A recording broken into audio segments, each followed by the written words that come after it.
মুনাজাত করি সত্য সমাগত এবং মিথ্যা দূরীভূত। আলেম সমাজ ও বিএনপির সম্পর্ক সবসময় পারস্পরিক সম্মানের উপর প্রতিষ্ঠিত, যার সূচনা হয় শহীদ প্রেসিডেন্ট জিয়াউর রহমানের হাতে। শহীদ প্রেসিডেন্ট জিয়াউর রহমান প্রথমবারের মতো সংবিধানে বিসমিল্লাহির রহমানির রহিম এবং রাষ্ট্রের মূলনীতিতে আল্লাহর প্রতি পূর্ণ আস্থা ও বিশ্বাস অন্তর্ভুক্ত করেন। এতে আলেম সমাজ উপলব্ধি করেন শহীদ প্রেসিডেন্ট জিয়াউর রহমান ধর্মীয় মূল্যবোধ ধারণ করেই দেশ পরিচালনা করতে আগ্রহী। তার শাসনামলে মুসলিম বিশ্বের সঙ্গে বাংলাদেশের সম্পর্ক জোরদার হয়। ধর্মীয় সংগঠনগুলোর উপর থাকা সকল নিষেধাজ্ঞা প্রত্যাহার হয়। ওয়াজ মাহফিল ও মাদ্রাসা কেন্দ্রিক ভয় ও চাপের পরিবেশ দূর হয়। বেগম জিয়াও আলেম সমাজের পাশে দৃঢ়ভাবে দাঁড়ান। নির্যাতিত আলেমদের পক্ষে কথা বলা, আইনি সহায়তা প্রদান, কারাবন্দীদের খোঁজ খবর নেওয়া সব ক্ষেত্রেই তার গুরুত্বপূর্ণ ভূমিকা ছিল। কতগুলো আলেমকে হত্যা করেছেন, এতিমকে হত্যা করেছেন। 2001 সালে বেগম খালেদা জিয়ার সরকার ইমাম ও মুয়াজ্জিন কল্যাণ ট্রাস্ট গঠন করেন। এই ট্রাস্ট পরিচালনার জন্য সরকার 4 কোটি টাকা বরাদ্দ দেয়।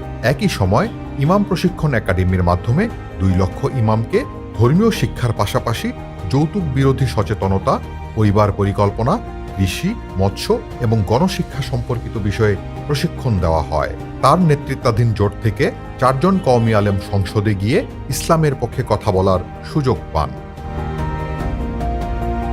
আলেম সমাজকে মূলধারায় আনতে তিনি আলিয়া মাদ্রাসার ফাজিল ও কামিল ডিগ্রিকে স্নাতক ও স্নাতকোত্তর সমমান স্বীকৃতি দেন।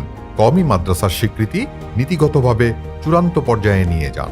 বেগম খালেদা জিয়ার সরকারের শেষের দিকে জারি হওয়া এক প্রজ্ঞাপন থেকে জানা যায়, কওমি মাদ্রাসার স্বীকৃতির বিষয়ে চূড়ান্ত নীতিগত সিদ্ধান্ত নেওয়া হয়েছিল এবং প্রয়োজনীয় আইন প্রণয়নের কথাও উল্লেখ করা হয়েছিল।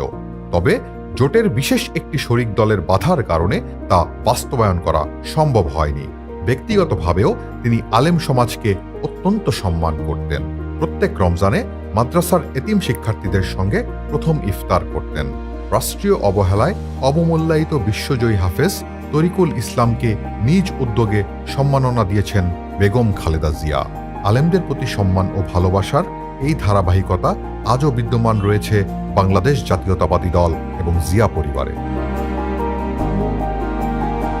তারেক রহমানের নতুন বাংলাদেশ ভাবনায় ইমাম, খতিব ও মুয়াজ্জিনদের জন্য মাসিক সম্মানী, বিশেষ ঈদ বোনাস, দক্ষতা উন্নয়ন ও কর্মসংস্থানের বিশদ পরিকল্পনা রয়েছে।